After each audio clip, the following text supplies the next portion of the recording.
Did I bring this up? Yes. Okay.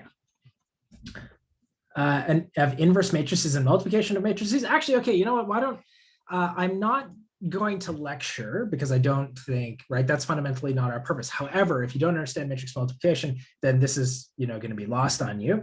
And I know that students do often struggle with this, but I think we can make it clear. So why don't we do an example to begin with? And then hopefully, once we have that example in mind, it will facilitate and make things a little bit easier when we do the poll questions. Okay, so why don't we start with that and see where that leads us? Okay, but remember, this isn't a substitute for, watching the videos and stuff. And if stuff doesn't make sense in the videos, don't hesitate to ask on Piazza as well, because, we're very happy to answer.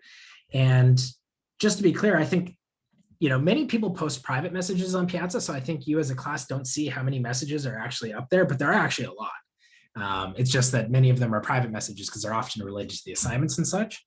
But we're very good at answering, I think. We do a pretty good job. Yeah, you could totally do the inverse in octave. I'll show you how to do that. It's a very cool thing. Okay, so as just kind of like the quickest review for matrix multiplication.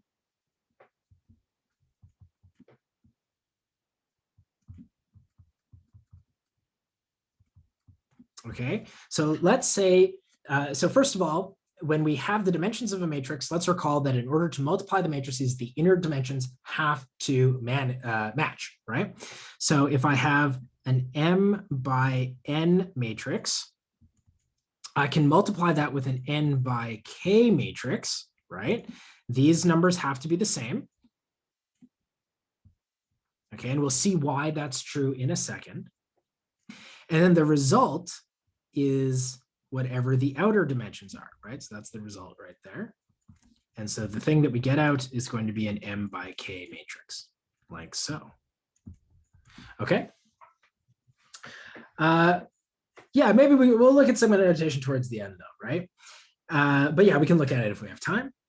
So, okay, let's do an example. Let's do non-square matrices. So certainly two square matrices of the same size can always be multiplied, but let's do something a little bit weirder. Maybe let's do something like, I don't know, 1, 3, 0, 4, negative 2, 1. Okay, so this is a 2 by 3 matrix. And we're going to multiply it. Let's do something like, I don't know, what do we want to do here? 3 by 3. We could do 3 by 3. Yeah, that's a lot of work though. Maybe I don't want to do that much work. Yeah, let's just do a 3 by 2. Something like this. Okay. Yeah. So the bigger I make it, the more addition and multiplication that I have to do. So we'll do it small, right? And then if we want to, we can expand on it a little bit. Okay, so it's got to be, right? This number here has to be 3 though, right? Because this number here is 3. So we need these two numbers to match up. What will the resulting matrix be? What will be the dimensions? Yeah, you can't do 2 by 3. Exactly, it doesn't work. Curdy, exactly, we'll get a 2 by 2 matrix, right? So whatever we get left over, this is going to be a 2 by 2 matrix. Okay. All right. So what we're going to do, actually, here, let me just write in a 2 by 2 matrix here, right? So there's going to be something here. There's going to be something here. There's going to be something here. There's going to be something here. Okay, so this, let's do this one. This is weird. Normally we wouldn't do this element right here, but I want to demonstrate something for you. So which element of this, which row and which column is this element that it has the square in it? So in this 2 by 2 matrix, which element is this? Row what, column what? Row 2, column 1. Perfect. Okay, right. So this is row 2, column 1. Now this is important. Right? Exactly. Row 2, column 1. So what we're going to do, in order to figure out what this entity is, we're going to look at row 2. Remember, we always do row first, then column. We're going to look row 2 of the first matrix and column 1 of the second matrix, right? Always row first, then column. So I'm going to look at row 2 of the first matrix and column 1 of the second matrix, okay? And then what I'm going to do is I'm going to dot product them together, right? So I'm going to do 4 times 1, right? Because 4, I'm going to multiply the first numbers together. I'm going to add that to the second numbers multiplied together, negative 2 times 0. And then I'm going to multiply the third numbers together. And I'm going to add all those up. And if I do that, I'm going to get what? 4 plus 0 plus 1. So that's 5. Right? Everyone agree? And so this number here is 5. Okay. Does that make sense? Right? And who asked it? Let's make sure everyone's okay. Ahmed, does that help you? You kind of see how I computed that? Okay, cool. And let's do another one. So this element, which element is this? Row 2, column 2, perfect. So now I'm going to use row 2 of the first matrix, column 2 of the second matrix. And if I do that, again, I'll do this one in the long form, and then maybe we'll make it a little bit shorter going forward. Plus 1 times -1. And if we do that, what do we get? -10 minus 1. So I think that's -11. Hopefully I did that right. Like that. Okay. And you just keep doing that, right? So let's see. If I did the rest, this one I think ends up being a 1, and this one is 15.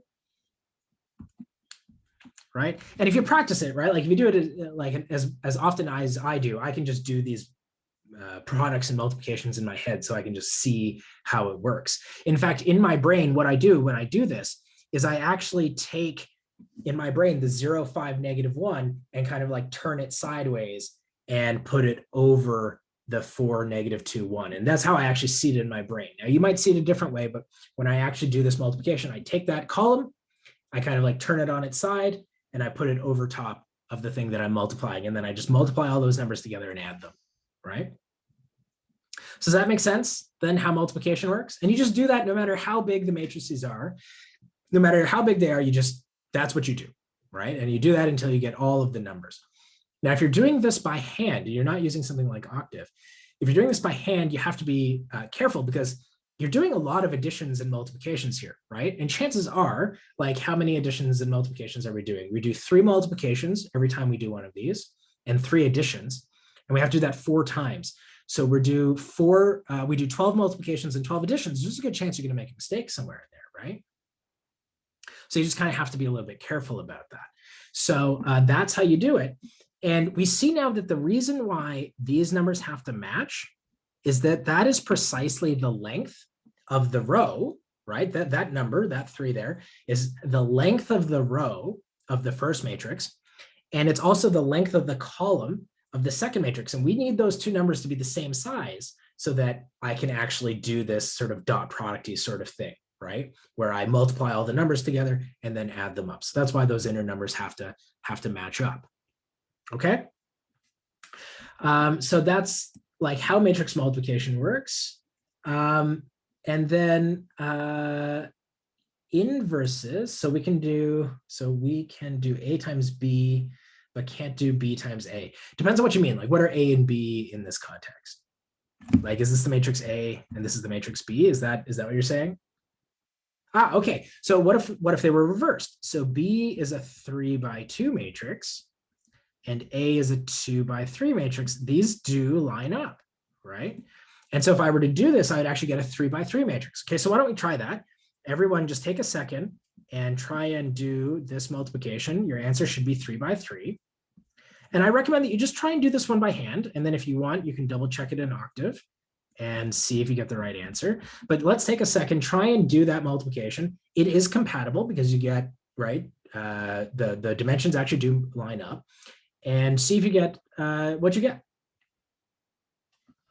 All right, so I'll give you a couple of minutes to try that out.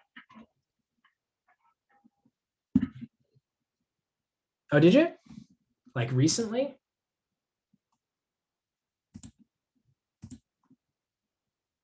I don't know where you asked it. Or you asked about commutativity of the matrices, right? I think, Brandon?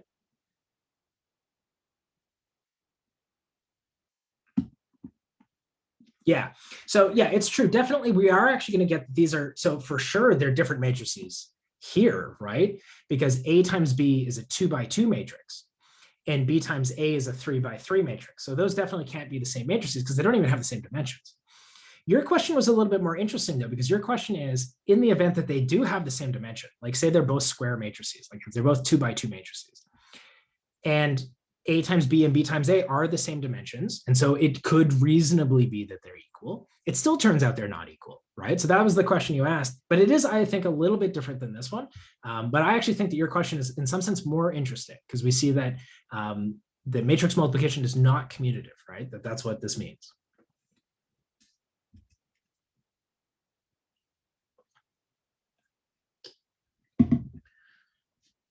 Okay, so like I said, I'll give you a couple more minutes to see if you can grind these numbers out. And like I said, check an octave when you're done. You do want to be able to do these things by hand though, because if I give you things that aren't numbers, octave doesn't like that very well, right? And you might be able to use Symbolab or Wolfram Alpha, but you start to run into some issues there. I don't know. So maybe it's right, maybe it isn't. I haven't worked it out. I just made these matrices up. Yeah, I have no idea.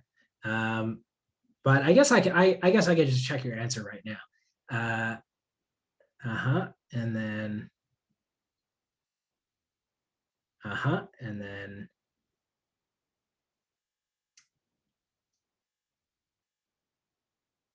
yes, yeah, and you have the right answers. Yeah, rows are separate.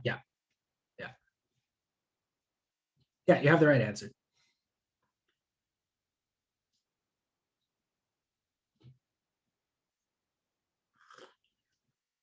Okay. So since I confirmed that answer in my head, actually, I'm just going to do it again so I don't have to keep looking up at the chat.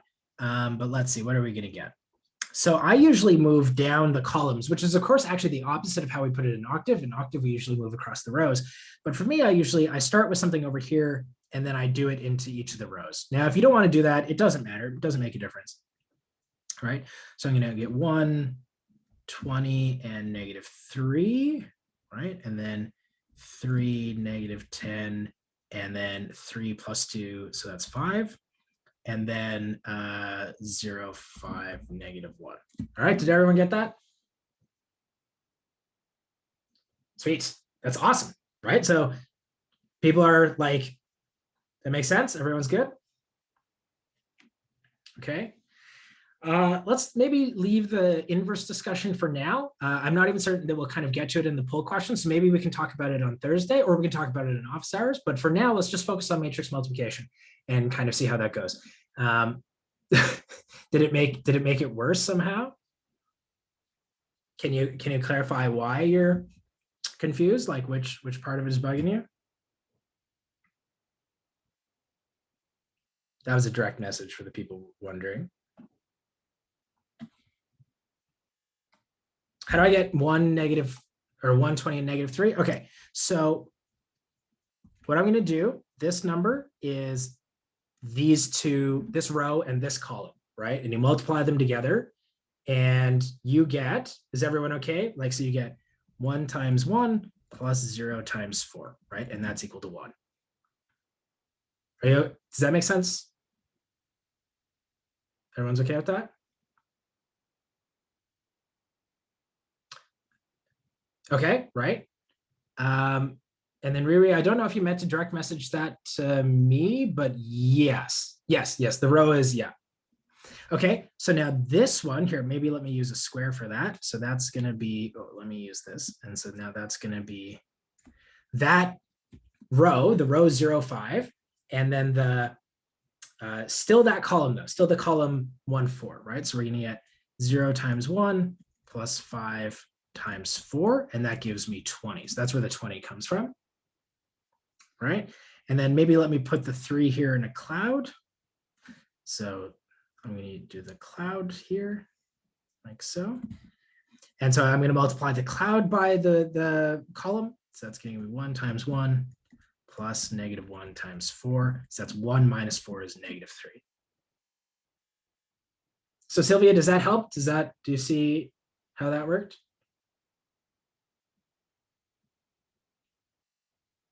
Okay, great. And person who direct messaged me,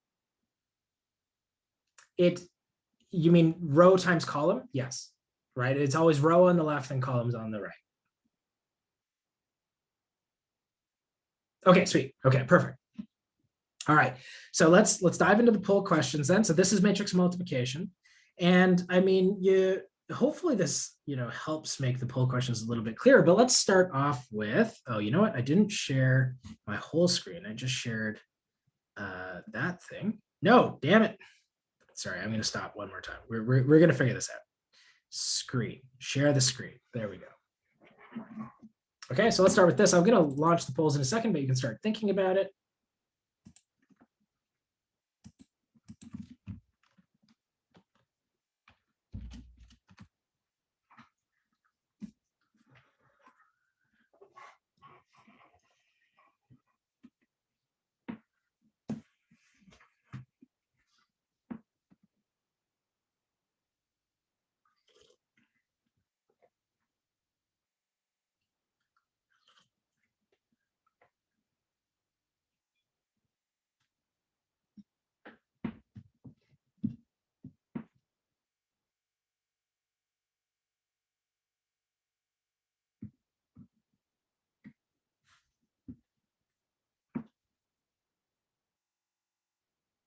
Okay, and since we just talked about this, I'm not going to let you do this one too long.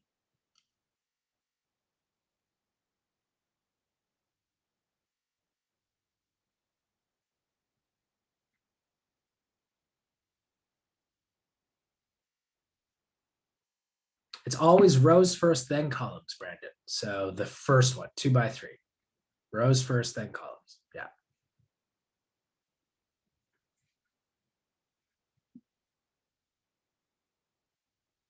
Yeah, I always used to forget too. I think the mnemonic that I use for this is kind of silly, but like I would always say RC as in like remote control, right? Like, when you had those little RC cars when we were kids that you could like drive them around.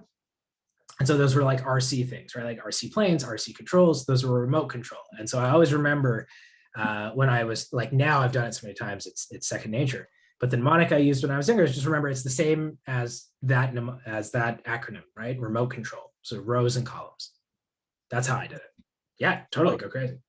Do you think now, like nowadays, most of them didn't have like these RC cars when they were kids? They all had like iPads and. I don't know. Do you guys have RC cars? I did. I know for a fact I did, but I think they're like younger than I am. So, okay, interesting. I think I did. I mean, that stuff's always cool no matter what. I think nowadays, though, your RC cars are probably, I wouldn't be surprised if they were just Bluetooth or were tapped into your Wi-Fi, right? So you could, like on your phone, control it.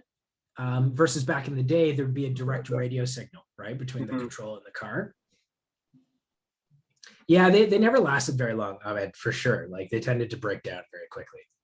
Because I remember I asked my younger cousins about those ones, and they had no idea what I was talking about. So really? I felt pretty old. Yeah. Yeah, like I said, I can't even make Simpsons references anymore because nobody gets them. I'm gonna close it in about 20 seconds, everyone. So get your answers in. Yeah, I think that is too, Brandon. Yeah, they make like Lego sets now where you can do that.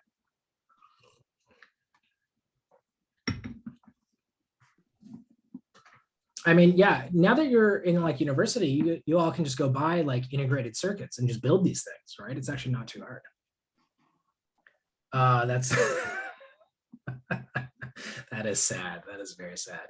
I know a lot of them now have a thing where if they lose the signal, they'll just land, right? Instead of just keeping the old signal. So, but you have to build that into the programming, right? You have to say like, if you lose the signal, return to home. But yeah, that is a sad thing. Gerber tap. So yeah, I'm sorry for laughing, but okay. So we shared the results. I'm not gonna lie, I would have like, given that we just talked about this, I would have liked this one to be a little bit higher. Yeah, so here, let me just copy and paste these so I don't have to rewrite them all out. What is it? Windows, no, Shift Windows S is the thing. It's gonna grab Zoom though, so I need to move Zoom out of the way, put that there, put Zoom back. Okay, I know you guys can't see Zoom, but it is in the way. Okay, so here are our matrices. What are the dimensions of A? Okay, so what are the dimensions of A? 1 by 4. Perfect. Okay, what are the dimensions of B? 4 by 4. And C? 2 by 4. Perfect. Okay, so the options that we were given were, oh no, where did they go? I've hidden them somewhere.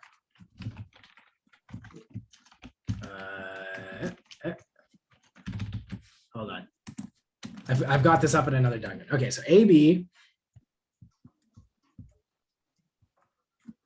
B was BA, C was CA, and D was AC, right? So all we have to do is say, okay, which of these makes sense? So AB is going to be 1 by 4 times 4 by 4. Okay, already that seems to check out.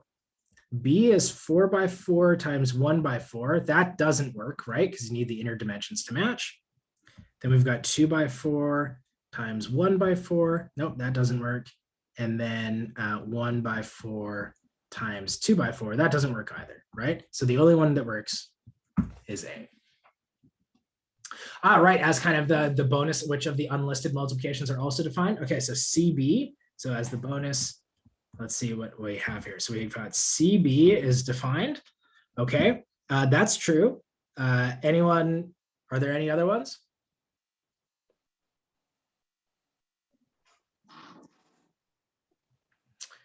BC, not quite BC. So BC would be 4 by 4 times 2 by 4. And so those inner dimensions don't match, right? Yeah, no, it's okay. Yeah. So there are no more unless you're allowed to use transpose, right? And the transpose of a matrix flips its dimensions. So for example, if you wanted to do BC transpose, that would work, right? Because then you do get the flip of these dimensions, right? If you use the transpose. So if you use the transpose, there are a couple of more, right? Like B transpose, A transpose. What else is there? Like I said, there's BC transpose, there's CA transpose. So if you're willing to use transpose, there are a couple more, but without transpose, I think that is the only one. Okay. All right, awesome. Now I want to skip a couple questions. We'll go back to these, don't worry. This is the one I want to do next. So let's try this one.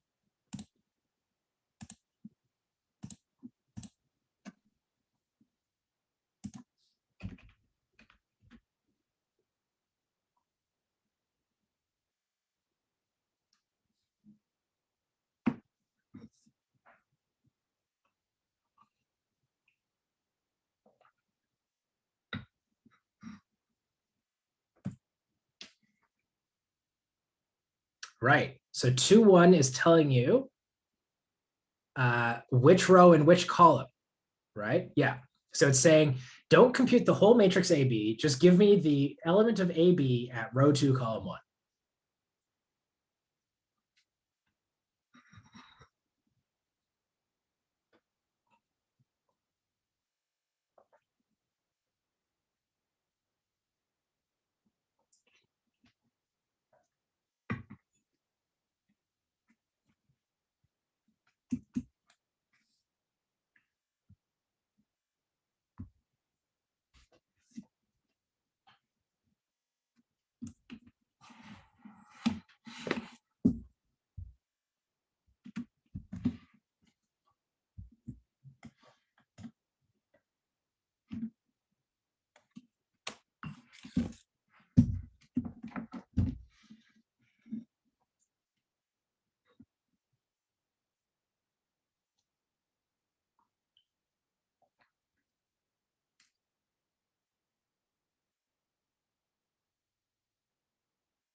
Mm-hmm.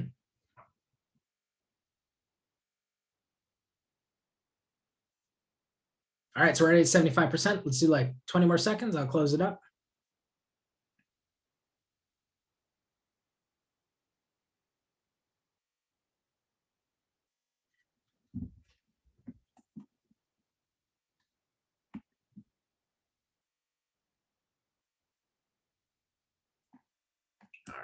right. And yeah, okay, overwhelmingly C. And yeah, absolutely C is the correct answer. Good job, everyone. All right, so this one was actually question 5 because we did a little bit of jumping here. So this is question 5. And let me just paste this. There we go. Okay, so it's asking us for row 2, column 1. So we want A, B of 2. I'm just going to put a comma here so that we can clearly see which number is which. So 2, 1. So according to what we were discussing before, what I want to do is I want to take the second row and the first column, and I'm going to multiply the numbers together and I'm going to add them up, right? And if I do that, I'm going to get C times U plus D times X, and that was exactly answer C. Right? Everyone's good? Hopefully. All right, right on. Let's kick it up a notch. Now, I guess you could use Octave to do this one if you really wanted to, but I think it'd be more interesting to see if you could do it without. Okay, let's try this one.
Okay, and for those of you, when you finish, if you want to, try and either compute the rest of the matrices, because you actually don't need to compute every element, right, in order to see what the correct answer is, or practice putting this into Octave, right, just to get comfortable. You don't want your first time using Octave yourself to be on a test. So, try and actually plug in each of these different B's and compute what A times B is in Octave so that you get a little bit of practice there.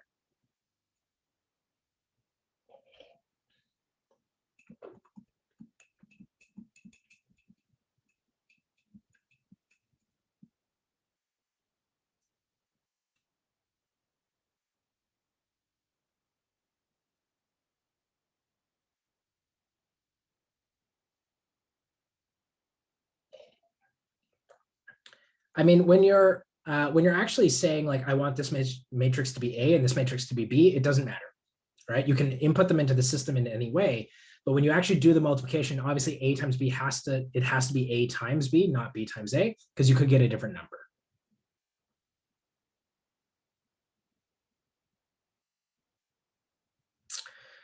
Oh, that's an interesting question. I got a direct message which is like, is there a way of solving this? And then, in brackets Octave, without guessing and checking? I mean, yes, but like there is just a way of getting the answer so that you don't have to guess and check. And we're at 2/3 answered now, so I'm going to give you about 30 seconds, then I'm going to close it up. And let me talk about that maybe when I go through the solution. and I'll talk about how you could do this, for example. Like, for example, for us, when we made the question, how did we make the question, right? Like, how did we actually figure out what B would work for this? So that's an interesting question. I can tell you how we did it.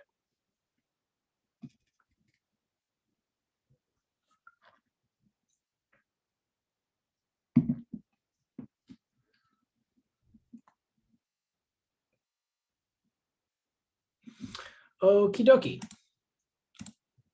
So we're a little bit spread out here, but we're leaning towards B. B is the correct answer. Okay, so this one, which question is this? So this is actually question 2 now.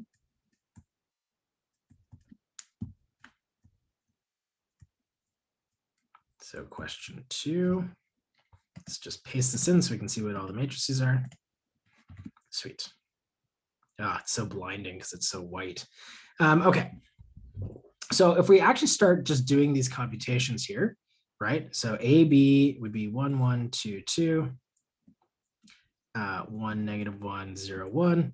And so immediately, as soon as I even do kind of the first element, I see that the first number is 1. And so, yeah, you know, we're done, right? This isn't the 0 matrix. But if we wanted to, we could finish the rest 0, 0. So we would get that. If we do this matrix, so 1, 1, 2, 2 times 1, 1, negative 1, negative 1. Well, this is our correct answer. So that is going to be what we think it is. All right, when we do this one, okay, I get 0 as my first element. Oh, sorry. No, that is the right element. I didn't put in what this number is, negative 2, 1, 1. Sorry about that. So negative 2 plus 1 is negative 1. And again, you'd already be done. But if we just go through the motions, negative 4 plus 2, so that's negative 2. Negative 2 plus 1 is negative 1. And I should give the same answer both ways. And again, anyone tell me if you see me make a mistake. 0, 0, 0, 2. So this gives me 0, 0, 2, 4, right? So this is the only one that gives us the 0 matrix. So the answer is B. All right. How do you do it in your head so fast? Just practice. All right.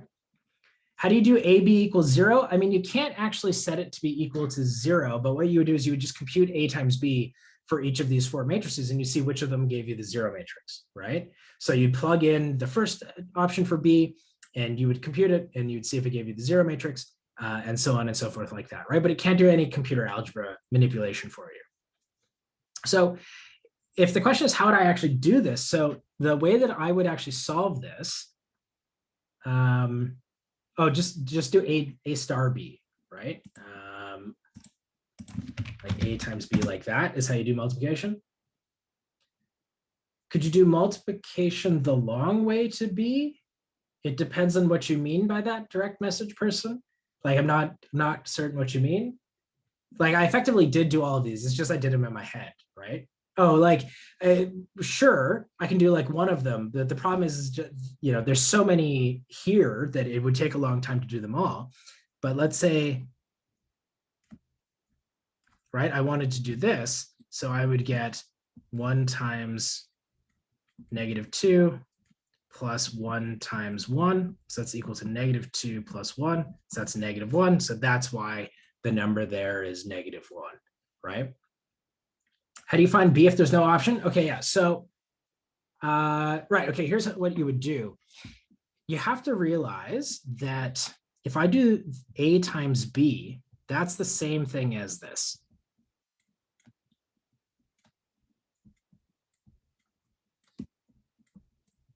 Where B1 and B2 are the columns of B.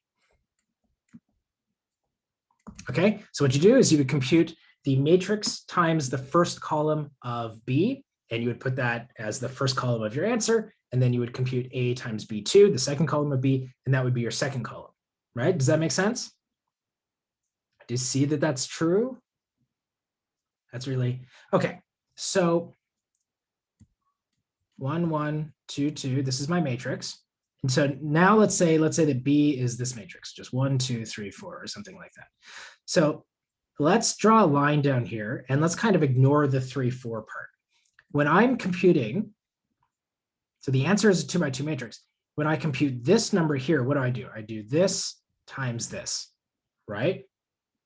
And that gives me this number right here. And then if I do this times 1, 2, I get that number right there, right? So 1, 1, 2, 2 times 1, 2 is going to be what, 3, 5? And this is going to be, that's exactly what I would have gotten if I computed the first column of this matrix. I was wondering how we would find, yeah, so yeah, exactly. I'm working up to that, but it's not going to be obvious immediately. Okay, so I'm working up to it. So is everyone okay with that? That like, basically you could take the columns of B and multiply them into A, and those would give you the columns of your answer. Okay, so that works out. You might have to stare at that a little bit to convince yourself that it's true. That's why I actually do the multiplication like that, right? I do it column by column, not row by row, because I know that that's how matrix multiplication works. So now what I'm trying to do is I want each of these, what I want is that AB is equal to 0, 0, 0, 0, right? It's just a matrix of all zeros. So every single column is 0. And that's the same thing as A times B1, A times B2, dot, dot, dot, A times B row by column, so B, let's say BM. And so every single column of B satisfies this statement, right? So this is true for every column.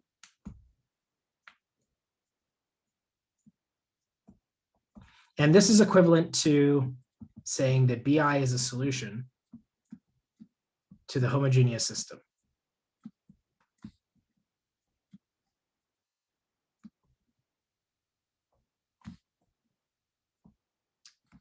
Whose coefficients are A. Okay. This is actually a fair amount of work. I wouldn't expect any of you to necessarily be able to come up with this sort of thing, but this is how you actually do it, right? So as the instructor team, when we were coming up with this question, we said, okay, well, let's look at 1, 1, 2, 2, right? As like a homogeneous system. And if we row reduce this, what do we get? 1, 1, 0, 0, 0, 0. So what are the solutions to this? Well, we get x1 is equal to negative x2. Let's set x2 to be s. So then we get x1, x2 is equal to what? Negative s is s times negative 1, 1. So any scalar multiple of this will work. And if you look at the correct answer, it was 1, negative 1, 1, negative 1. So we used s equals negative 1 in both cases.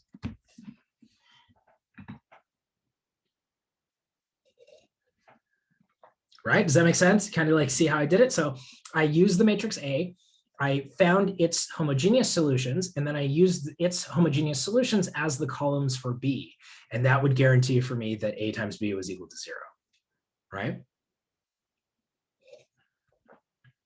Yeah, so that's how that works. Like I said, this is an advanced thing. I wouldn't ask any of you to do this.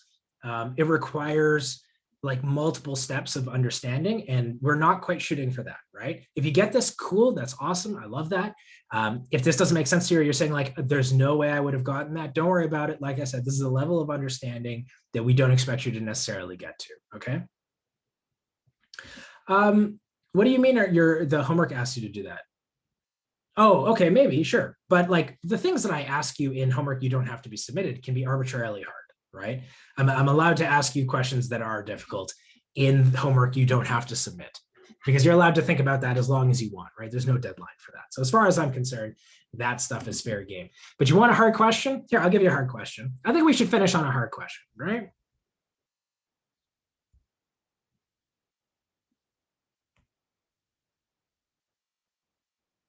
Let's try this one.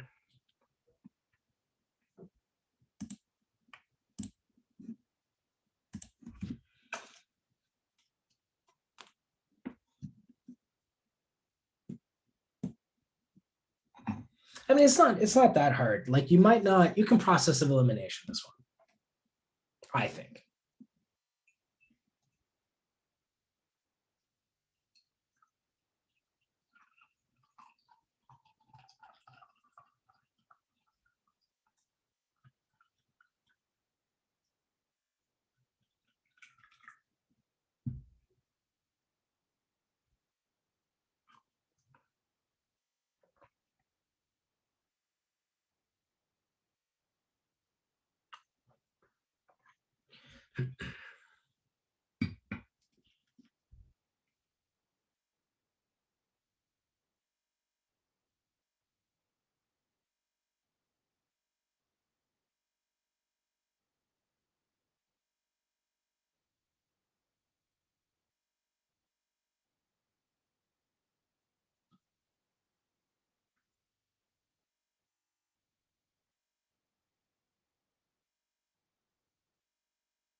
It's negative identity matrix. Yeah.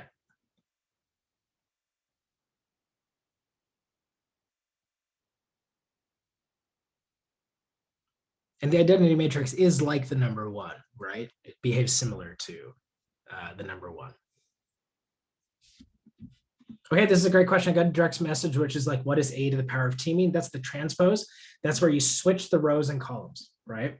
So if the rows of the original matrix are the columns of A transpose.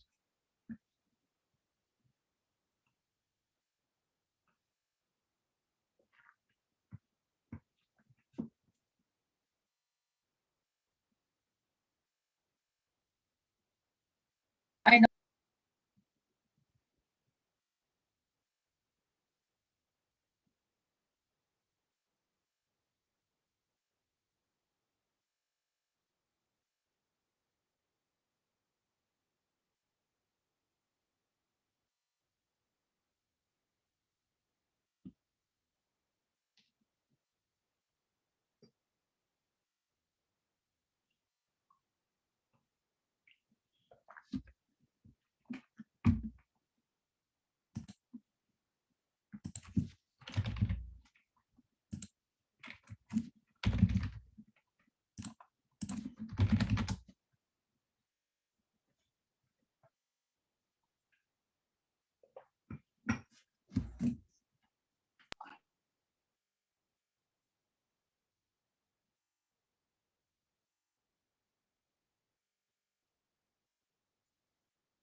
Okay, so we're at about 2/3 now. Give you 30 more seconds.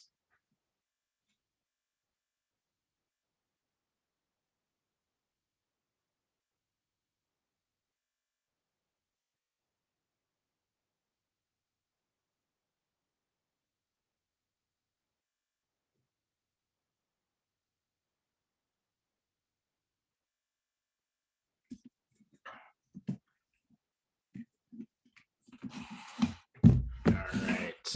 Again, I'm just going to copy and paste this in so I don't have to write it all down. And we're going to end the poll. We're going to share our results. Okay, so we're leaning apparently towards A, but unfortunately A is not the correct answer. So scream out what you maybe think the right answer is.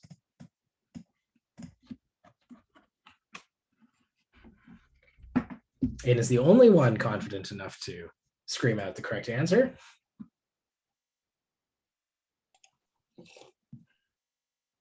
Okay. All right. Yeah, we're building in confidence. I like it. Let's find out. Good, Ahmed. Very good. Hedging your bets. The political answer again. It's one of the listed answers. Even better would be as if I said yes. Okay. Well, let's go through these one by one. So there's actually a couple of ways of doing A, of checking whether or not A is correct. So suppose that there was a vector, right? So let's give V a name, V1, V2.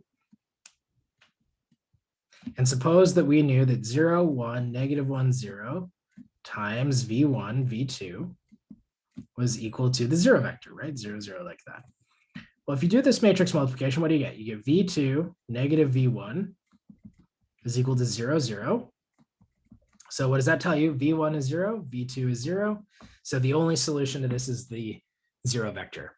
And the question specifically asks you, is there a non-zero solution? And nope.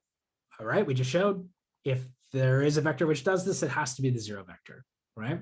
So it can't be A. So not that one. Another thing you could have done is remember that when you look at the equation AX equals B, this is the same thing as a linear system of equations where A is the coefficient matrix and B is a set of constants. So when will a linear system have a unique solution? Does anyone remember this from last week? When does, like if I gave you an augmented matrix, how do we determine whether this has a unique solution? When the rank is the number of variables. Okay, sure, yeah. Okay, exactly. And long, there's a leading one in every row. What is the rank of A? Can anyone tell me?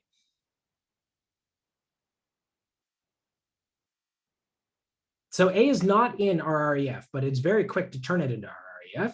So can you just look at it and tell me what its rank is? Okay, so we've got some conflicting things here. So the rank of A is equal to 2, right? Because what I would do is I'd flip row 1 and row 2. That would give me negative 1, 0, 0, 1. And then I would multiply row 1 by negative 1. And that would give me 1, 0, 0, 1. And you agree that's rank 2, right? There's a leading 1 in every single column, right?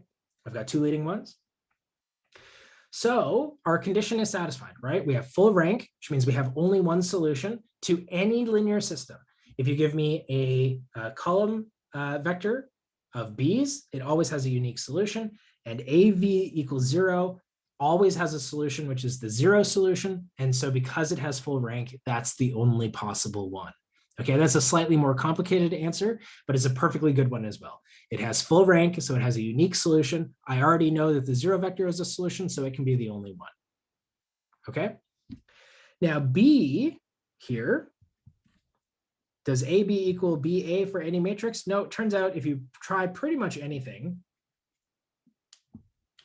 and again, you can plug this into Octave, but let's, 1, 2, 3, 4. Try not to make the matrix that you tried in. Exactly, it doesn't work for any matrix. There are some which do work. The bottom right element of A is 0, not 1. Thank you, yeah. Okay, so if I do this, I'm gonna get 3, negative 1, 4, negative 2. And then if we do it the other way, again, you don't want to try this against a matrix that's too easy. So I just kind of like choose something generic. This will give me negative 2, negative 4, 1, 3. And yeah, these are not equal, right? So it doesn't hold for any B. So yeah, they can't be equal. So B is out, can't be B. Okay, A transpose is equal to A. Well, if we transpose this, okay, again, what that means is that the rows become the columns and vice versa. So this row is going to become the first column. This row is the second column. And if I were to ask you, are these two things equal?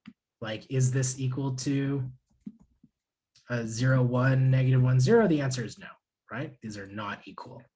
So it can't be C. So even just by process of elimination, obviously the answer now has to be D, but we can check D. 0, 1, negative 1, 0 times 0, 1, negative 1, 0. That is indeed negative 1, 0, 0, negative 1, which is the negative identity matrix, right? That's right, you were right. It was one of A, B, C, or D. And it's worth pointing out, this is crazy, right? This is not true for the real numbers. The identity is like the number 1, right? The number 1, the identity matrix is A, the identity times any matrix A is equal to the matrix A. So it's like multiplying by the number 1. And we know that in the real numbers, there is no matrix, or there's no real number which squares to be negative 1, right? That's not possible. But with matrices, it is possible. There is a matrix which, when you square it, gives you -1, right? And this actually tells you that what I've done here is secretly write down the complex number I as a matrix. But this is complicated. It involves embedding the complex numbers as an algebra and the 2x2 matrices, whatever. Don't worry about it. On that note, I feel like I have to start my tutorial, but Sure. it's a great note. It's a great note to end on, but for sure. Mm-hmm. Okay, see you, Aziz. Yeah, And of man. course, anyone else who has to run as well, that's, feel free to take off. That's going to end the lecture. Sure. But we're done there. And next time, I think we'll maybe talk a little bit about inverses and stuff. Okay, so maybe I'll give you a very quick review of inverses. But in the meantime, make sure you go and take a look at the thing on inverses, because you're going to want to be okay with them. Okay.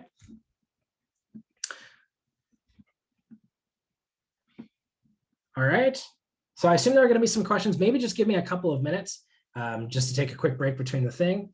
On inverses work, yeah, sure. I'll do that when I come back. So that'll be the first thing. Everyone else get like your questions prepped. When we come back, I'll start a set of office hours and we'll take care of it then. Okay, so just give me a couple of minutes here just to take a quick little break, fill up my water and stuff like that. Okay.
Yeah, Zoom just crashed on me. There was something weird there. Curdy, I saw that you messaged me but didn't see what the question was. So if you can just type it again and I'll bring it up. Or I'll try and answer it in the chat. Zoom does not get along well with Ubuntu. Is there going to be an answer because it's really stated? How much population?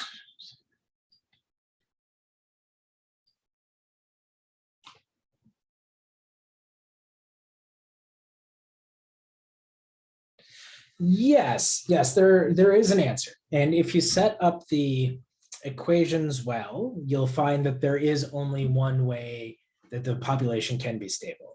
Yeah. So there is one. But like, this is why we use systems of equations, because even if you can't kind of intuitively see what the answer is, the mathematics will tell you, right? So if you can manage to set it up, yeah, writing assignment 2A does have a solution. And in fact, it's kind of this nice thing, which is when you do population dynamics is studied by a lot of people, and it has applications to things other than biology. But you'll often find that, we know that over time, species tend to establish an equilibrium with the environment around them. So what can happen is when you rapidly introduce or remove species, you get massive oscillations in their in populations. But these will hopefully stabilize over time, and you actually result in a constant thing. Now, I don't remember for this question. I think we did, but I think if you just keep computing, like you can start with basically whatever configuration of turtles you want. And if you actually compute enough years, you'll eventually get to the equilibrium solution, which is the solution that we're asking you for. So it is actually possible to get there just by letting time go for as long as you want, which is kind of an interesting thing. But there is a solution for sure. Do the turtles? No, the turtles never leave the island, and they are immortal. So they never die, and they're also all sterile, so they don't produce any more turtles. There's always exactly 2,200 turtles on the island, right? And if you were to do an actual model, obviously you would simulate these things. And again, this is legitimately things that people do, right? There's something very cool, which is the predator-prey model, which is one of my favorite things. And it's a very simple model, but it models population dynamics. It's very cool to see the solutions of that thing. Because you can find, in the predator-prey model, you've got predators and you've got prey. And if there are too few prey, because the predators eat them, if there are too few prey, then all the prey go extinct, and then all the predators also go extinct, right? So it's about figuring out what the correct ratios of these things should be in order to establish long-term stable dynamics. And so there are people like conservationists who actually need to figure this out, right? Who need to know what the answers are for that. And I see your question, just give me a second. So for writing assignment C, maybe I shouldn't say this out loud, just text message for a reason.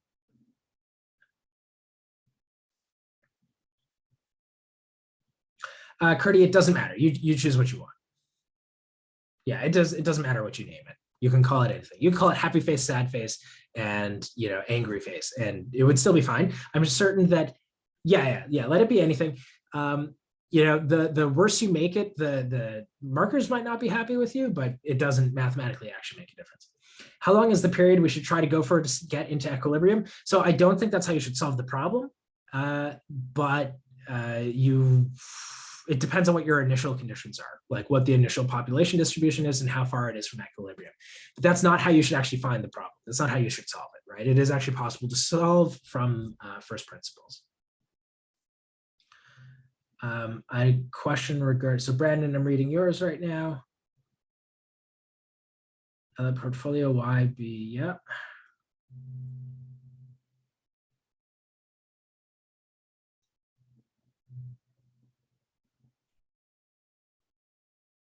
Yes, yeah, Brandon, that makes perfect sense. And that's exactly what we wanted you to do. Agam, let me read yours now.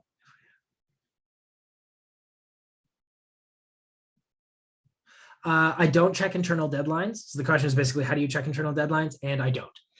Internal deadlines are between you and your partner, but typically if a partner misses an internal deadline, you're allowed to assume that they didn't submit it to you on time.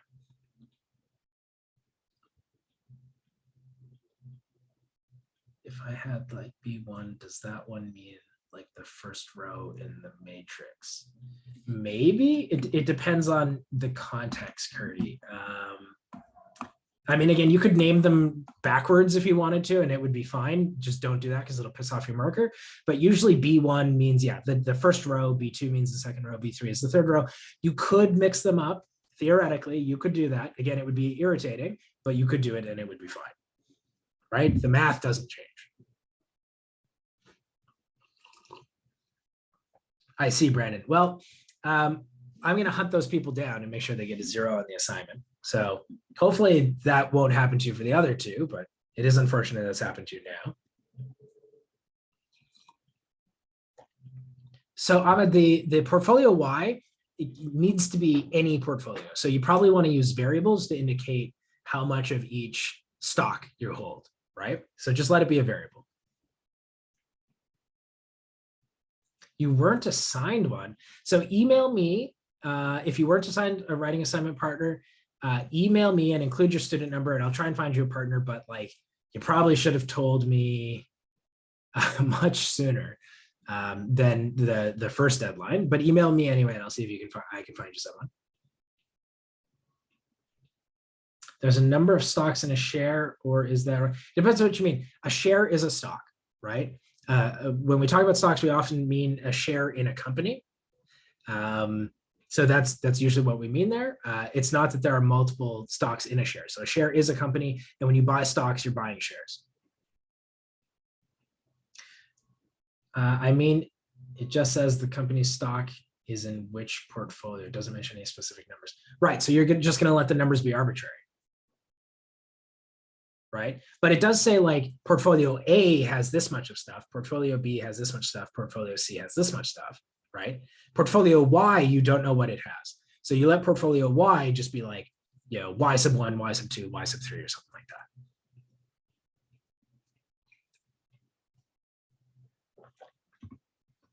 Yeah, but it does actually tell you how much is in each portfolio. For 2A, can we just use equations to solve the problem without matrices? Yes. Yeah, you can do that. It wouldn't hurt to try maybe doing it with matrices, but like it's a very simple system, right? So it's definitely the sort of thing you could do without. But yeah, I'm not too worried. I'm more interested in, can you set up the linear system and then solve the linear system? But of course, eventually I could give you like a 4x4 system. You probably want to use a matrix to do that. This would be a good opportunity to practice doing that. That's the sort of idea there.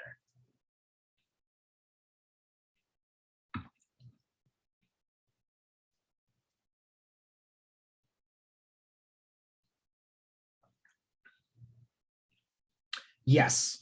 Yeah, so solving a linear system is the same thing as saying, can the constant matrix be written as a linear combination of the columns of the coefficient matrix? Can you explain the question in writing assignment 2? I don't understand the part that says, okay, so 2C. Show that Parker could ask for any portfolio, but okay, right, so yeah, so this seems to be a common thing for 2C. So let me kind of make this sense.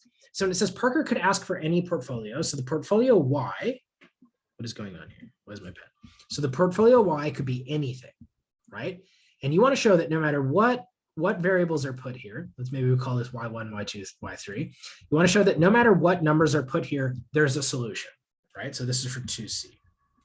And so you literally do it like this. You keep everything abstract, you keep it as a variable, and then you try and solve the problem like that. Okay, so hopefully that answers, because a couple of people have asked us now about 2C, so I thought maybe I'd make a clarifying statement about that. Agam, if a person can, it depends on what you mean by add all the former points, like generally no.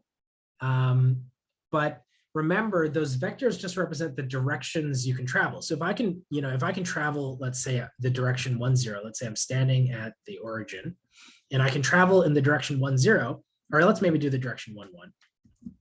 That's this direction, but I can travel any amount in this direction, right? So I could travel really, really far, like 4, 4. I could travel only a little bit, like 1/2, 1/2. I could even travel in the negative direction, -2, 2, -2.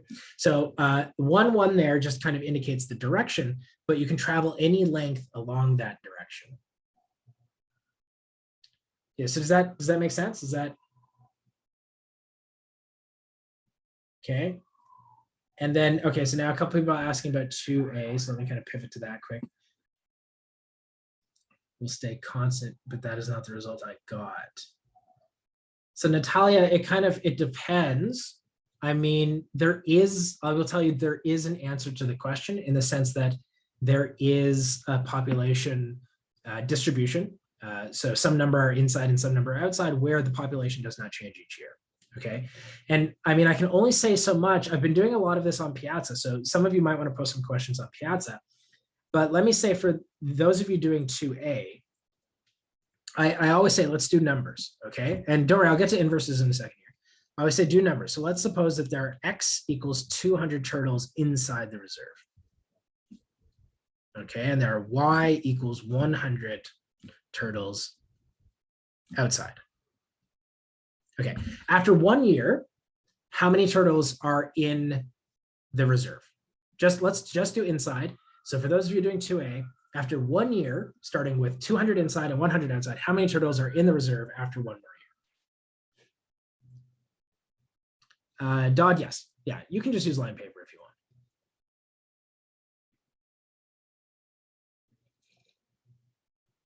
So Natalia and okay, so 20 turtles leave because 10% of the ones inside leave them, right?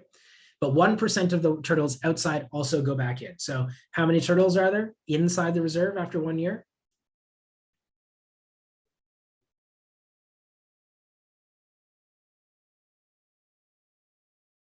And anyone can help with this question. 1 goes in, Jack, right? 1, because only 1% of the turtles from outside enter. So 1 turtle goes in. Right, so I'm just giving you numbers to try and help, but you're right, we didn't say that X is equal to 200 in the problem. Okay, so 1 turtle enters. So turtles in the reserve. So we had 1 turtle, this one comes from the outside. And how many are left once the ones from inside leave?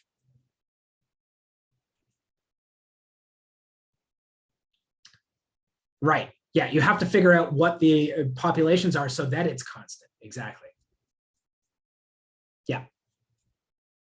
So Natalia, how many turtles are left inside? So if you start with 200 and 10% of them take off, how many turtles are left?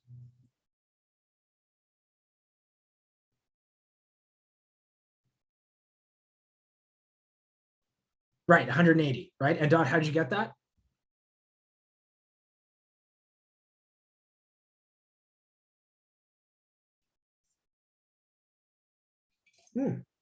Okay, right, exactly. So instead of saying it as 10% leave, you could say it as 90% stay, right? So maybe we can write this as 100 times 0.01 plus 200 times 0.9, right? So these are the ones that come from the outside, and these are the ones that stay inside. And then the idea is to say, okay, well, this is if I gave you X is equal to 200 and Y is equal to 100. How would you do this if I didn't give you these numbers, right? If I just gave you X and Y, and you would have to say, okay, in the next year, how many turtles are there as a function of both X and Y, right? And then that's where your linear systems come in. So does that make sense? Okay, perfect. And so that is one equation. The other equation is the outside of the reserve. And then the third equation is that, you know, X plus Y is the total number of turtles on the whole island, right? So you do that sort of thing. Okay. Now, Ahmed is getting, I think, a little bit impatient because he wants me to talk about the inverse. So I think the first thing that we need to remember is what the identity matrix is, right? So the identity matrix, this is an n by n matrix that has zeros everywhere, but one's along the diagonal. So one's along the diagonal and zeros everywhere else. Okay, so for example, the 4x4 identity matrix looks like this. It looks like 1, 0, 0, 0, 0, 1, 0, 0, 0, 0, 1, 0, 0, 0, 0, 1. Okay. Do we have to submit the writing assignment on CrowdMark tonight too? No, just do everything at the end, Danielle. Yeah, just do everything at the end. Okay, so this is the 4x4 identity matrix. And the special thing about the identity matrix is that when you multiply it by another matrix, you just get the identity back, right? So if you do IN times A, you just get A back. And it doesn't matter, you can do this on the other side as well. This actually does commute. You get A back as well, Okay, so IN behaves like the number 1. Behaves like the number 1, right? Does everyone see that? Because if I did 1 times 7, I would get 7, right? So if I did 1 times 7, that would be equal to 7. And here I'm saying the identity times this matrix is equal to that matrix. So it's behaving like the number 1. Okay, everyone's good? You understand what the identity matrix is? And you can check this if you want, plug it into Octave and just do a whole bunch of computations with this thing and see that it doesn't actually change the answer, right? It always just, it keeps the matrix preserved. So the identity matrix behaves like the number 1. Now, we know so that if I have, let's say I wanted to solve this equation, 7x is equal to 5. Like, what would we do, right? Well, we know how to do this algebra. We would divide both sides by 7, right? So I would do 1/7 times 7x is equal to 1/7 times 5, and that would give me that x is equal to 5/7, right? So what's special about the number 1/7? The thing that's special about 1/7 is that 1/7 times 7 is equal to 1, right? So Danielle, that's up to you and your partner to decide. Tonight is the deadline. If your partner misses tonight, then you can just pretend that they didn't submit and ignore them for the rest of the assignment. If you agree and your partner submits late, then you can continue to exchange and it's totally fine, right? It's up for you. It's you two to decide if you want to respect the internal deadlines or choose different ones. Okay, so does everyone agree this is what's special about 1/7, right? This is why we multiply both sides by 1/7 is because it cancels out the 7, right? 1/7 times 7 is 1, right? That's the important point there. So if we have a matrix equation, AX equals B, what we want to do is cancel out the A, but we can't divide by A. That doesn't make any sense. So what we want is we want a matrix that we're going to call A inverse so that A inverse A is the identity, because then if I do that, what do I get? So I'm going to get A inverse times AX, multiply, right? That's all I'm doing is just multiplying both sides by A inverse. Now A inverse and A, these two things become the identity, which like we said was like the number 1. So these become the identity.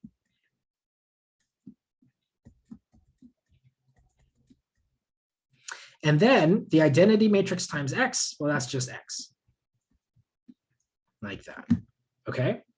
So you can find the solution to the equation AX equals B without doing any row reducing, simply by multiplying both sides of this equation by A inverse. Very similar to when we were solving 7x equals 5. We multiplied both sides by 1/7 to solve for X. We could solve AX equals B by multiplying both sides by A inverse. Okay, so that's the idea about why we might want inverses. They're actually really important for a bunch of different reasons, but that's kind of like the motivating reason. Okay, now the way that you actually compute it, this goes a little bit theoretical, so I'm not going to worry about that. I'll basically just give you the algorithm.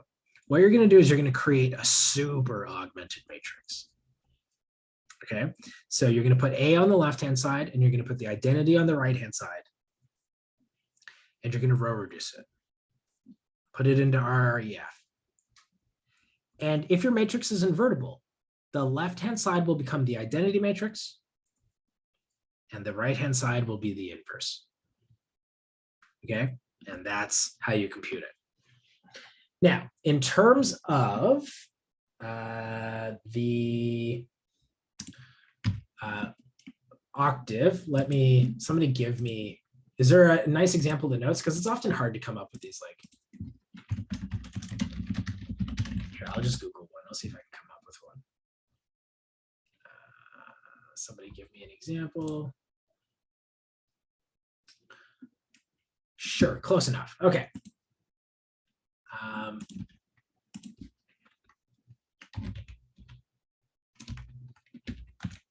let me share my screen.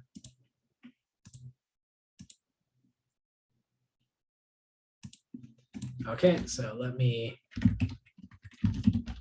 All right, so now I'm in octave. Your octave will look different, but it's basically the same. Okay, it's nothing crazy. And let's say I want to find the matrix or the inverse of, I'm hoping this works nicely, 3, 4, 0. Okay, so this matrix. So let's say I wanted to find the inverse of this. So according to my algorithm, okay, there's a quick way of doing this, but let me show you how the algorithm would work and that this actually kind of works out. So here's the 3x3 identity matrix. There's a little cheat here that I know. You can just put it in my hand, but it turns out if you pass the command I3, I as in these I's, that will give you the identity matrix. And if you do this, that is my super augmented matrix, right? This is the matrix A with my vertical arrow and I. So according to what I just wrote down, if I row reduce this matrix, then I should get the identity matrix on the left and the inverse on the right, as long as this matrix is invertible. So let's try that. Let's see what happens. Okay, so what we notice is here, I did get the identity, right? This first 3x3 thing, this is the identity matrix. And the claim is that this is the inverse, right? So let's just pull out those elements. Let's see what that is. So that's, I'm just going to call this matrix B. So that's going to be what? Negative 24, 20, negative 5, 18, negative 15, 4, 5, negative 4, 1. All right, hopefully I did that right. Negative 5, 18, negative 15, 4, 0, 5, negative 4, 1. And if I did all this correctly, I should get A times B as the identity. Voila. Right? So that's how you would do it if you were to try and replicate our algorithm. Now, Octave is pretty smart, and you can literally just type inverse A, and it'll output the answer for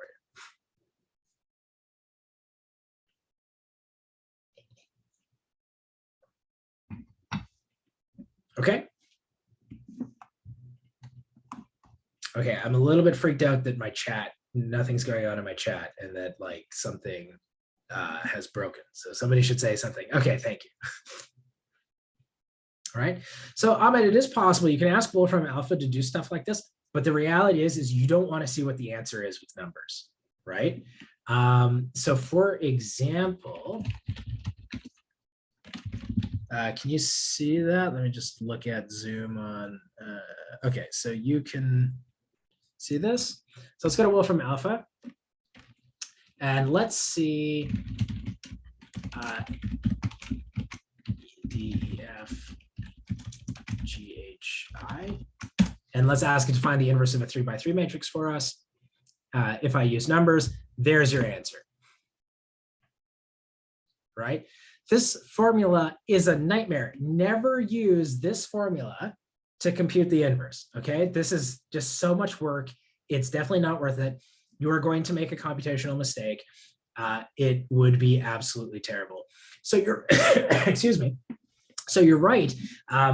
It is too bad that Octave can't use letters, but the reality is sometimes if there's a lot of letters, it's just not doable, right? I mean, if there's, if there's some numbers, we might be able to do something here. So let's say I, put some numbers in. 2, 1, 6. Let's try that. Yeah, so now there's only 3 numbers or something. And it's still pretty gross, right? Like generally, yeah, you can do stuff with numbers and variables, but especially when you're dealing with matrices, some of the stuff gets to be really, really nasty, right?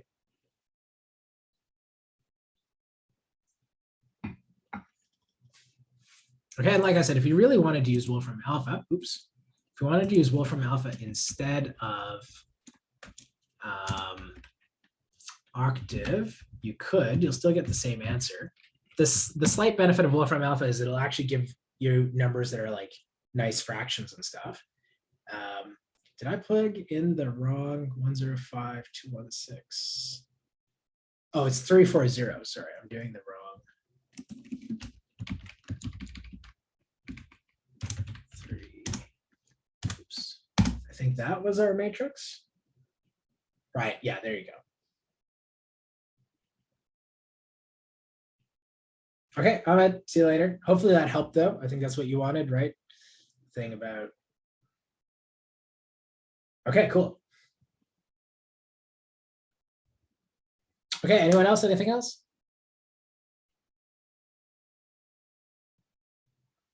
It's not. I can actually probably, I'll start getting it ready though, but I don't think I sent it out. Are you really that excited to submit it? Maybe you're just worried that you can't see it. But yeah, I haven't sent it out yet. So I'll actually start setting it up now, but we'll see. Yeah, you can't see it because it's not out yet.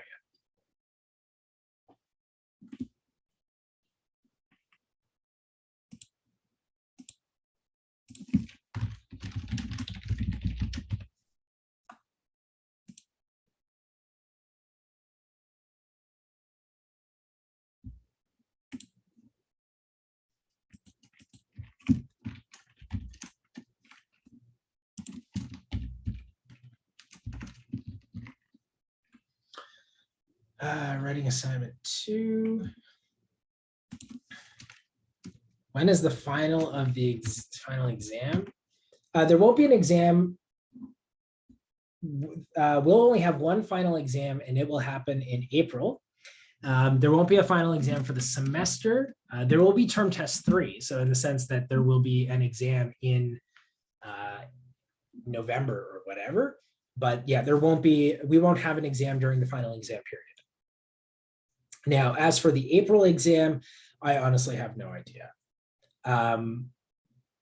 I have heard rumors that they may force it to be in person, so that even if you have been writing online and that it's online throughout the entire year, they might force an in-person final, which I will fight against. But I have heard coming down the pipeline that this is a possibility. Yes, I know.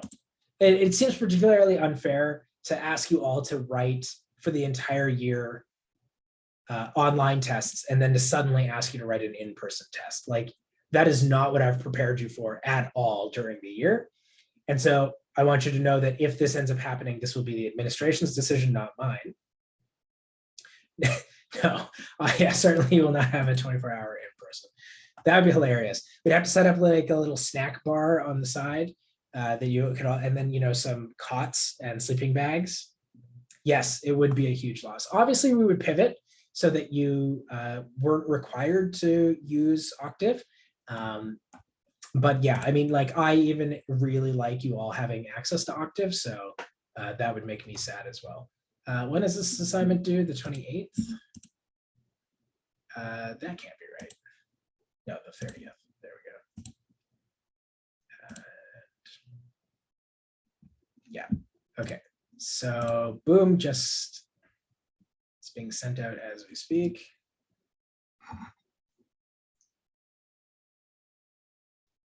Okay, now if you log into CrowdMark, you should be able to see the writing assignment 2 submission.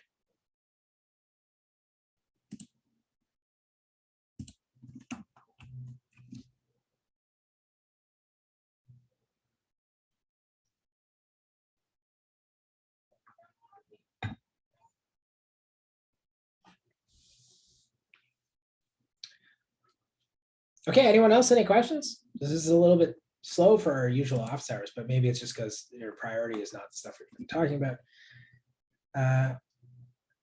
Oh yeah, let me post those. I'll post those in a second. So for writing assignment 2C, can we write? Yes, yeah, Christian, exactly. Yeah, that's exactly what I want you to do. But vertically, of course, right?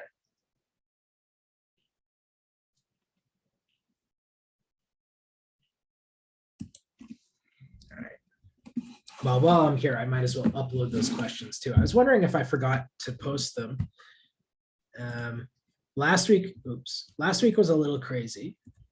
What do you mean I can't minimize Zoom? Oh, whatever.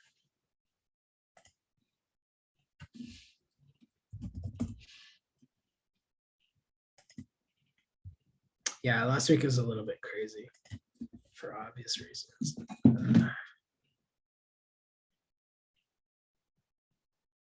God damn it. There we Files and polls. Week 5. I might as well just upload week 6 from here.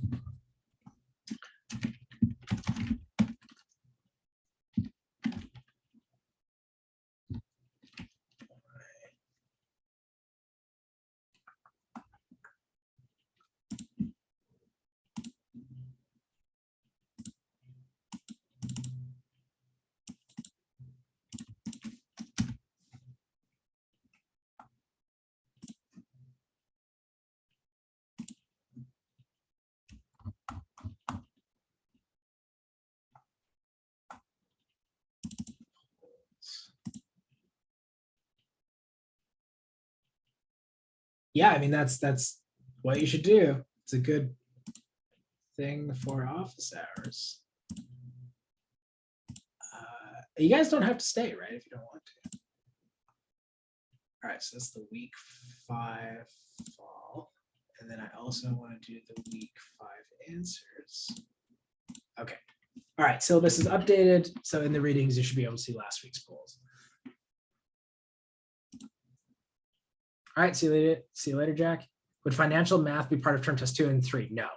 So term test 2 will just be on linear algebra, and then term test 3 will just be on the next unit after that. So I timed them specifically so they'd basically be unit tests.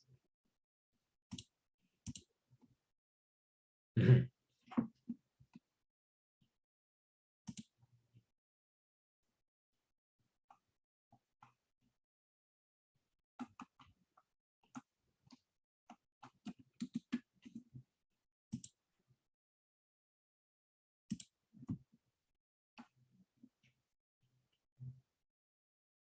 So yeah, those of you leaving. So the next time we see financial problems would be in April. That is actually correct. Yes.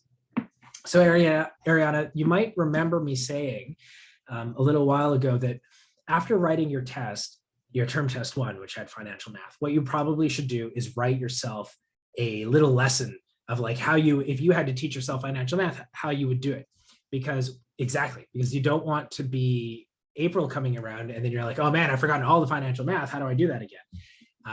And having to relearn it. So, but if you write your note and you write your note well, you'll be able to just read the note and you'll have it back like that.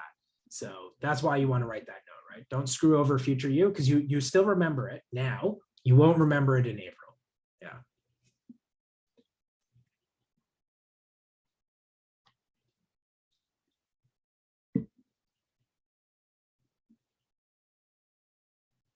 And I think one of the cardinal rules of anything, and maybe it's just me, but one of the cardinal rules of my life is anytime I've ever said, oh yeah, I understand this really well, there's no way I'll ever forget this, I have forgotten it. So I've learned that lesson the hard way a couple of times now. And now I write down everything, right? Because I know I will forget it at some point. Yeah.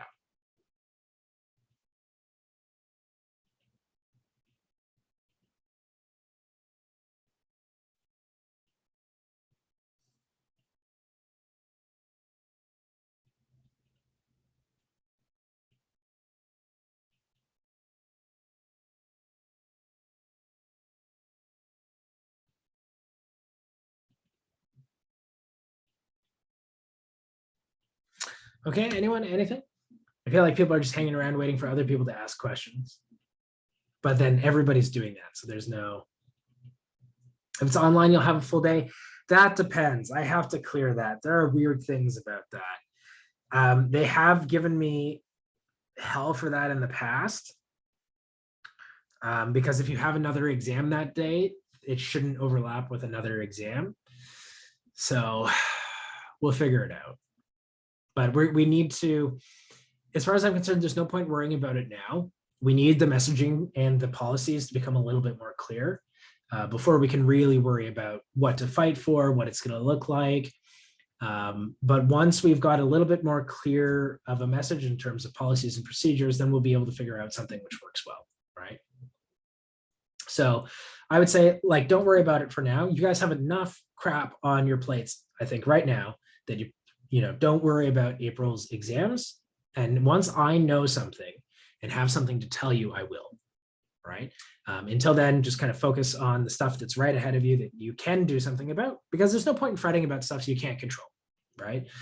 There's nothing you can do about that. So once I know something, I'll tell you, and otherwise you can just, keep your head down and try and focus on the stuff in front of you. Yeah, don't sweat the stuff you can't control, right?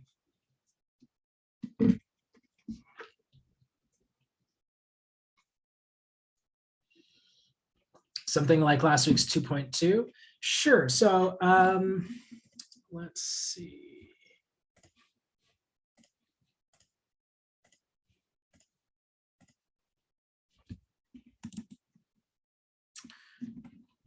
All right. So last week's 2.2, the idea was to do the following. So you have a bunch of vectors like v1. So this is v11. I actually need, let me pull up the notation so I'm consistent with it. Otherwise, I think I'll just confuse you more.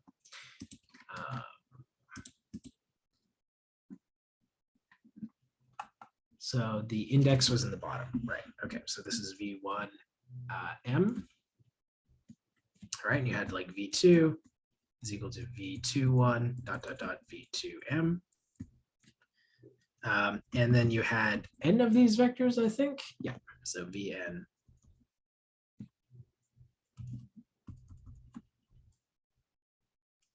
Like so. And then you had this vector b, v1 through to bm, like so. And you wanted to know whether these were, you wanted to know if you could write b as a linear combination of these vectors, right? So you want to know, is there a c such that this is true?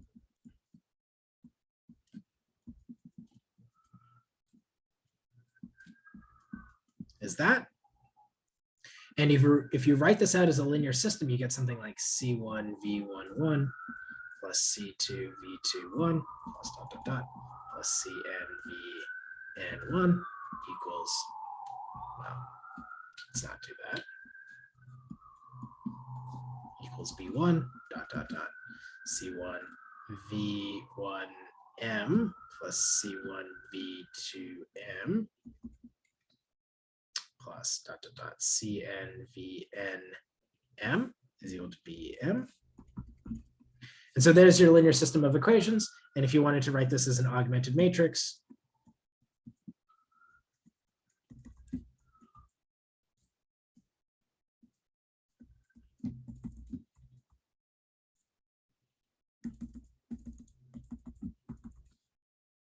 vn1, vn2, vnm, v1, v2. So I don't think we asked for the augmented matrix. We just asked for the system, but there's the system. There's the augmented matrix. Here's the linear combination problem. That's what I wanted you to do. Yeah, that was actually what I was asked to do. Something from last week's assignment 2.2. So yeah, so this is actually just the solution to 2.2. And I might as well post that. But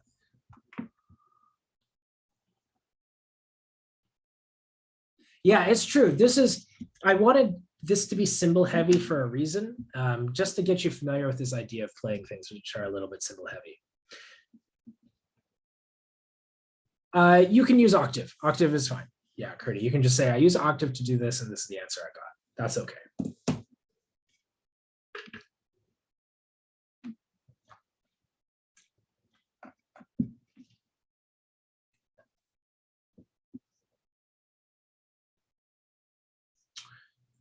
Yeah, so you're saying like instead of writing v1, 2, you wrote v1, comma 2 like that? Yeah, that's fine. Just hopefully you said that at some point. You're like, I'm going to use this to denote this, right? You just want to explain that you've changed the notation, and that's fine. You can always change the notation, but you have to tell us what you're changing the notation to, just so that we know how to read it, right? Mm-hmm. Like if you don't want to call them V's, let's say you wanted to call them W's or something, you could do that as well. Just make sure you say that you've done it, right? Oops. Stupid T. It's probably a little bit loud. I apologize.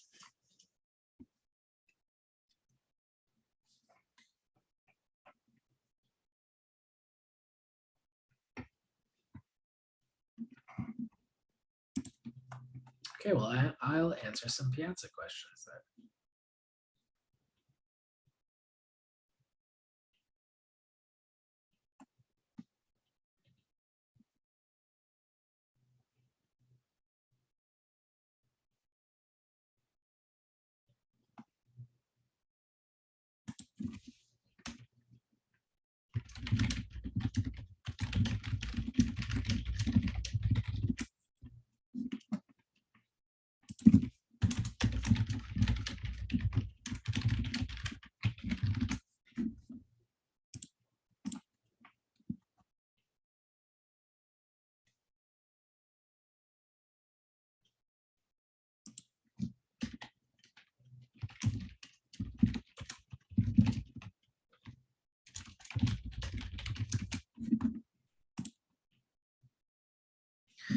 In what sense? Like how long does it take me to find a post to reply to it?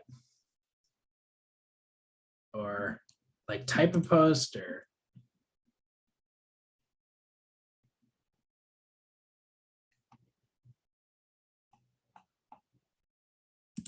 Because according to my stats, if you send it tomorrow, when will you get a reply by?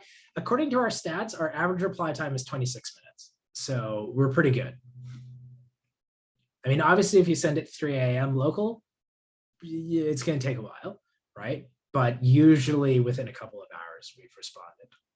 And then sometimes I have live discussion with students, like we're both online and we both respond. I mean, there's no guarantee, right? So I can't guarantee for you some sort of reply time, but I think for anyone who has posted messages on Piazza, you'll see that it's pretty quick. And again, Piazza says our average response time is 26 minutes.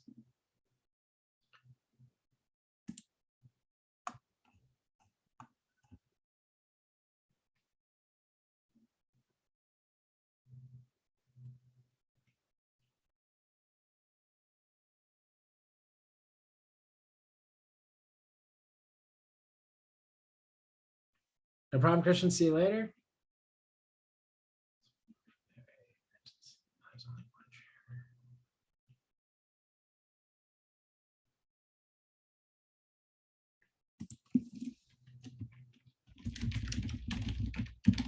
See you, Dad.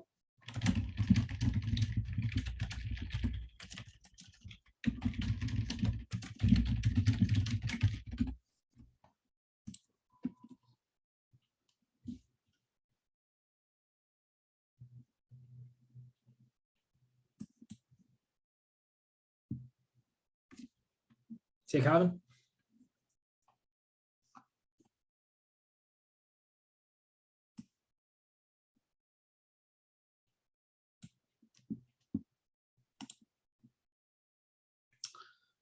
I should post the solutions.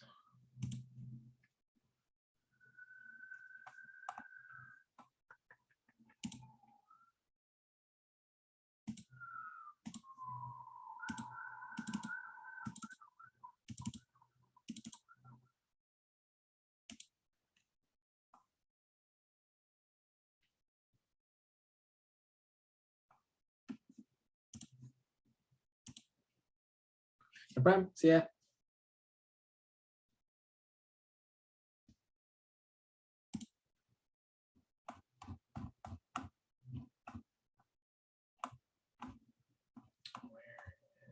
There it is.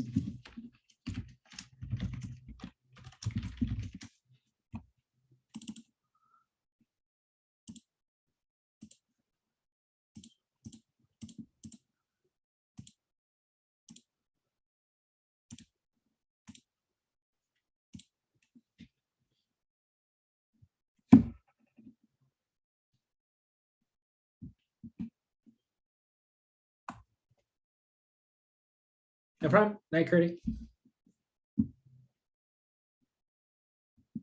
All right, we're just down to a handful of you.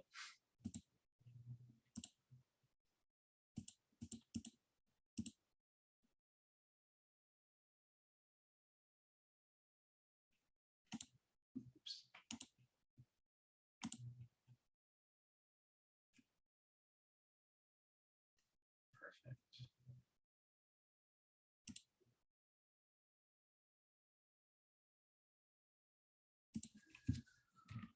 No problem, Mariana. See you later.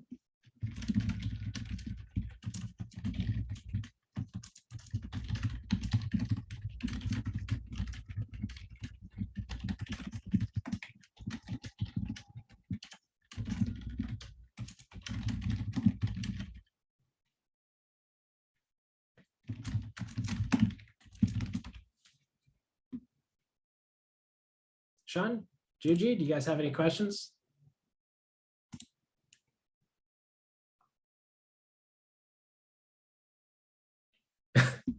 Yeah, no problem. See you later.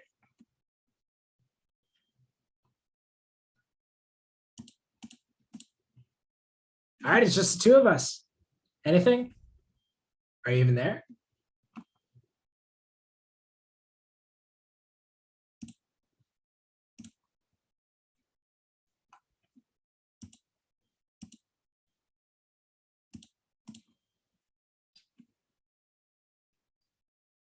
Tuesday at 10. Why do they do this to me? I teach. Ugh. Okay, so Jugi, if you don't say something soon, I'm going to assume that you are not there and will leave the meeting.